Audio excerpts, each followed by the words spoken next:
जुड़ गए हैं। अभिषेक झा, जातीय सर्वेक्षण में कहूंगा, जनगणना तो नहीं कर सकते, सेंसस तो केंद्र करता है। अब उसकी अधिसूचना भी जारी कर दी आपने, तो अधिसूचना तो जारी कर दी, लागू कैसे करेंगे इसे?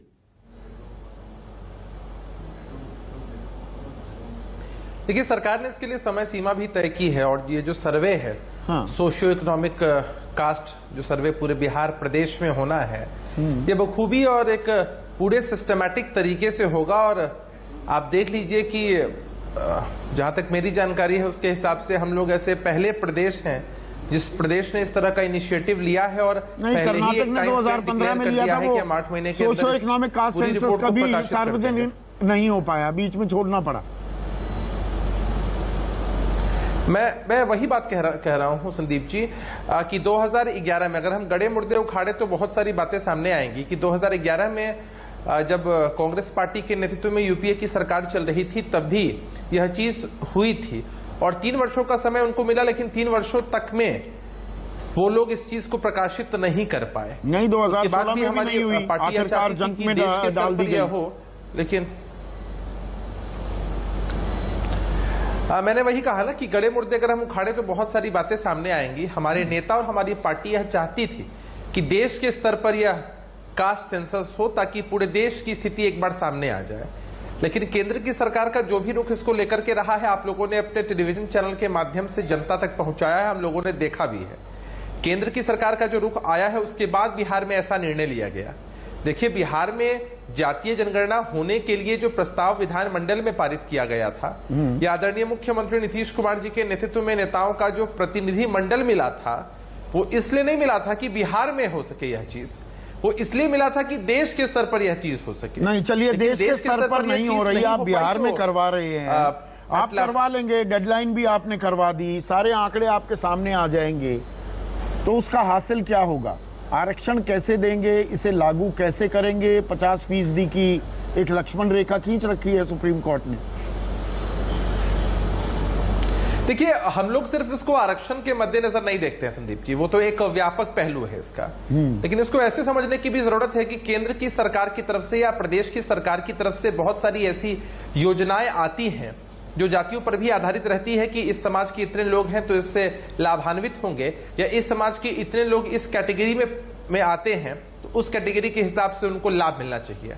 अभी तक जो भी मॉडल चलता आ रहा है वो 1931 का मॉडल है और जैसे जैसे समय बीतता है चीजों को अपग्रेड होना बहुत जरूरी है। मुझे लगता है कि इतने वर्षों से सक्सेसफुली आपका चैनल चल रहा है, लेकिन उसके बावजूद भी आप बहुत सारी चीजों को लगातार अपग्रेड करते रहते हैं। तो जब हम मॉडल आज तक अपनाकर रखे हैं 1931 का, तो यह कहीं से भी वाजिब नहीं है। एक बार जब पूरी तरीके से गिनती हो जाएगी, बिहार से बाहर जो लोग रह रहे हैं उनकी भी गिनती हो जाएगी, तो पूरी स्थिति बीजेपी तो कह रही है सामाजिक दूरियां, सामाजिक खाई, सामाजिक विद्वेष बढ़ जाएगा, इससे जातियों में संघर्ष शुरू हो जाएगा, इसीलिए नहीं करवा रही। ऐसी बात नहीं है, ऐसी बात नहीं। बिहार के परिप्रेक्ष्य में अगर आप बात करेंगे तो आपके सामने एक बहुत बड़ा उदाहरण है कि जब से नीतीश कुमार जी ने सत्ता की बागडोर बिहार में संभाली है तब से यहाँ जातीय नरसंहार नहीं होते हैं, सांप्रदायिक दंगे भी नहीं होते हैं, सद्भाव का वातावरण हमेशा बना रहता है। सिर्फ जाति की गिनती कर देने से हम कोई जाति की गिनती किसी प्रतिनिधित्व मिल जाएगा, भावना को बढ़ाने के लिए नहीं कर रहे। जाति की लड़ाई तो हिस्सेदारी की है ना, कि जिसकी जितनी संख्या भारी उसकी उतनी हिस्सेदारी। हिस्सेदारी कैसे देंगे? उसमें तो सीमाएं हैं ना। नहीं, आज भी बहुत सारी योजनाएं हैं या आरक्षण की जो सीमा है उनको अगर आप देखें तो जो पुराना मॉडल था उसके तहत ये सारी चीजें चल रही थी। लेकिन एक बार जब गिनती स्पष्ट हो जाएगी, सारी स्थितियां स्पष्ट हो जाएगी, तो सरकार को अपने स्तर पर पॉलिसीज बनाने में मतलब 2024 की तैयारी है। फरवरी 2023, 28 फरवरी को आंकड़े आ जाएंगे, फिर आप बताएंगे अरे इस जाति को तो इतना प्रतिनिधित्व होना चाहिए, इसकी हिस्सेदारी इतनी होनी चाहिए, इसके साथ तो बहुत नाइंसाफी हुई है सालों से, इतनी बड़ी संख्या है और यहाँ पर तो ना तो कोई आईएएस है, ना आईपीएस है, ना कोई प्रोफेसर है। यही बताया जाएगा ना? ये 2024 की तैयारी है क्या? देखिए, हम मुद्दों की राजनीति करते हैं, राजनीति के लिए मुद्दे नहीं बनाते हैं। समझना यह जरूरी है कि जातीय जनगणना की मांग लंबे समय से उठाई गई, उसके बाद कितने सारे विधानसभा और लोकसभा के चुनाव निकल चुके हैं, आने वाले समय में भी चुनाव होने हैं।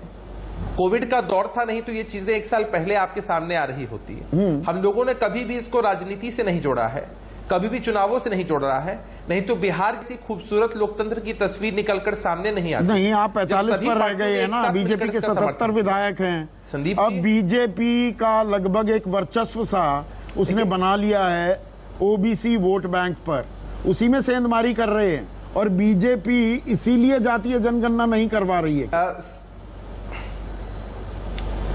एक सिंपल सी समझने की बात है कि बिहार में एनडीए की सरकार चल रही है, जिसके चेहरे आदरणीय नीतीश कुमार जी है, जिस चेहरे पर चुनाव लड़ा गया, जनता ने अपना मैंडेट दिया। सीटों के आंकड़ों की अगर आप बात करें तो आप भी बखूबी समझते हैं संदीप जी, आपने भी बिहार को करीब से देखा है कि किसी विशेष पार्टी ने पूर्वाग्रह से ग्रसित होकर एक नेगेटिव पॉलिटिक्स का परिचय दिया था, बहुत सारे एनडीए के उम्मीदवारों को तोड़ा और वोट कटवा की भूमिका निभाई, खासकर एनडीए के कुनबे को डैमेज करने के लिए, इसलिए भी हमारी सीटें कमाई। इससे हम अपने जनाधार को वो तो बीजेपी ने खड़ा किया था ना, हमारी पार्टी की विचार बीजेपी ने खड़ा किया था, बीजेपी के अनुमान के रूप में थे। देखिए अच्छा, तेजस्वी के हनुमान चिराग पासवान अच्छा, मैंने तेजस्वी के थे, बीजेपी के नहीं थे। इस बात को तेजस्वी ने खड़ा किया चिराग पासवान को। आप ये बताइए उन्होंने किनको डैमेज किया? ने किनको डैमेज किया था? उन्होंने डैमेज किया था एनडीए के कुनबे को। और एनडीए के नेता कौन है? एनडीए के नेता हैं आप 45 पे रह गए, 77 बीजेपी आ गई, आंखें कर रही है। का रक्षक हूं। जातीय सर्वेक्षण भी तो उसी की एक कड़ी है ना। अरे अगर ऐसी बातें होती तो भारतीय जनता पार्टी विधानमंडल में समर्थन नहीं देती, प्रतिनिधिमंडल में ये लोग शामिल नहीं होते, ऑल पार्टी मीटिंग में नहीं आते और इस चीज के लिए राजी नहीं होते। देखिए नहीं, निखिल आनंद बैठे हैं, वो आपके आने से पहले आपका कनेक्शन नहीं जुड़ा था। वो कह रहे हैं नहीं ये तो आरजेडी, ये तो जातिवादी पार्टियां जातीय जनगणना पर जोर दे रही हैं। तो मैंने उनसे पूछा कि नीतीश कुमार भी फिर जातिवादी हो गए।